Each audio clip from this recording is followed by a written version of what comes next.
Hi, it's Dr. Eric Koehler from Physical Achievement Center again. Looking forward to an in-depth discussion today about professional development and professional growth. What does growth mean to you? For some, it's about mastering clinical skills. For others, it's about taking on leadership roles and advancing up into things such as potentially ownership, certifications, contributing back to the profession. It's important to think about professional development in terms of what's important to you, right? What makes you fulfilled as a clinician and professional right now might be different than what it might look like down the road, and you may have aspirations to do a wide variety of terrific things to contribute to the profession, to contribute to the community, and to develop your skills. So regardless of what your professional development path is, there's some common characteristics that can accelerate and help you to develop to be the best clinician, the best professional that you can be. The first one is mentorship. So mentorship is thrown around quite a lot. It means a lot to a lot of different people, and you want to be somewhat cautious and aware that mentorship is thrown out there as a buzzword, but you want to look for something that provides you scheduled feedback from someone who's gotten to a certain level of expertise to help develop your skills moment by moment. It's about getting into the weeds and getting into real refined critique, analysis, supporting what you're doing well, encouraging those other areas that you're doing well, but you could be improving upon. So you want to see if there's a formal training program in there. And you want to see how often they meet and what outcomes and objectives there are. Another element in professional development is continuing education. You want to get clear on what is stated on your offer and discussions with the company that you're working with. Is there a specific budget? Are there opportunities where they explicitly state that they'll support you in developing some specialty area so that you can give back to that clinic, give back to that facility as you grow your expertise? You want to understand, do they offer continuing education, allocation of monies, and if so, what that looks like specifically.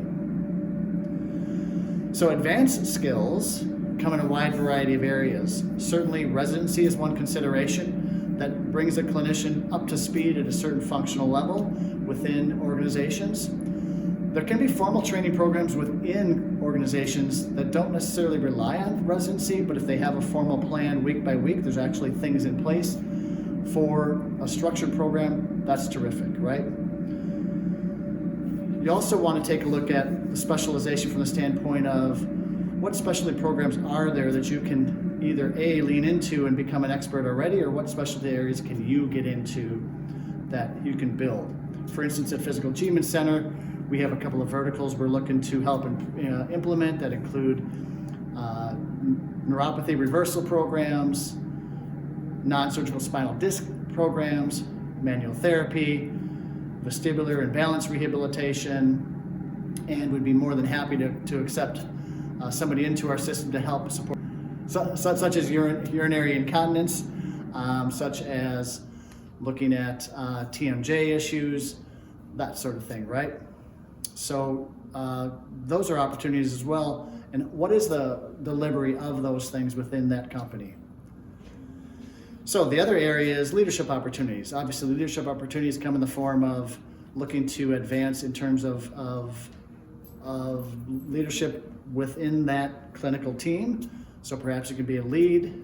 Are there opportunities for formal or informal training that allow you to be a leader in that organization? And if it's a private practice section, kind of clinic, can you get into a position where you're perhaps even working into maybe partial ownership of that or complete ownership of that, right? So this all matters because as you go along your professional development, you want to see yourself starting to be able to add to your experience and clinical expertise as you develop yourself as a clinician, which increases your earning power, your marketability, and your overall satisfaction. So first thing you want to do is set a short and long-term goal. Short-term goal might be, hey, within 1 to 3 years, I'd like to be specially certified in manual therapy, vestibular rehabilitation, or perhaps even looking at shoulder certification or something like that, right? So it's a kind of tactical way to get yourself there. And then you want to think about long-term, just like we think about long-term goals with our patients. What's your long-term goal? Do you want to be the lead of a clinic? Do you want to help a private organization expand into a new clinical area? Do you want to own your own clinic?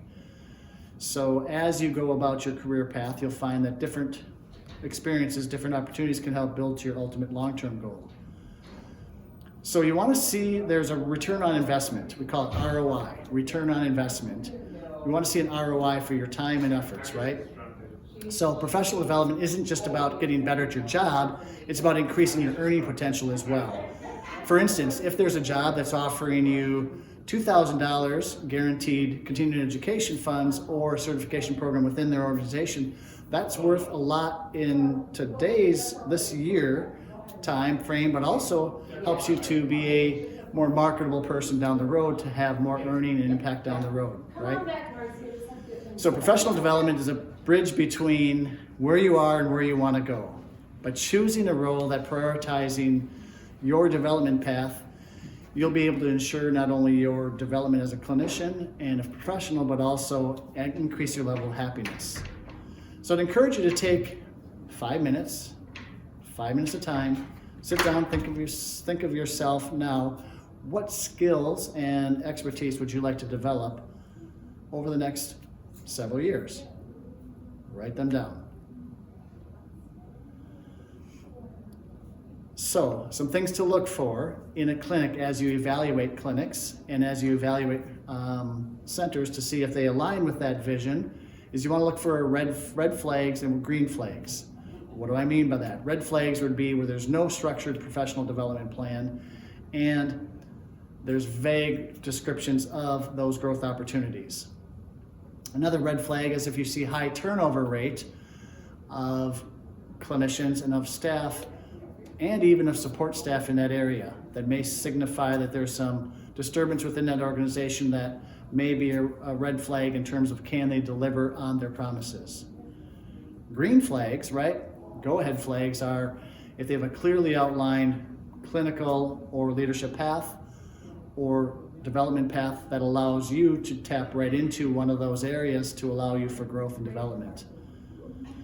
And you want to understand discussions of the leadership team, of the clinicians, to see if there really is a focus on building long-term career success, not just filling a role to provide a billing unit.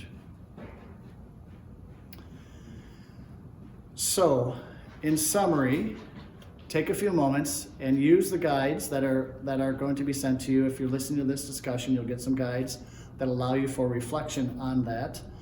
And take a moment to think about that, to write down what your professional growth looks like. And you have an opportunity to reflect upon that with someone who's perhaps a little bit senior or been around for a while so they can help understand the long-term utilization of that. Regardless of where you're at in your process, whether you have an accepted offer, whether you're just starting to look at offers, I'm here to help support you.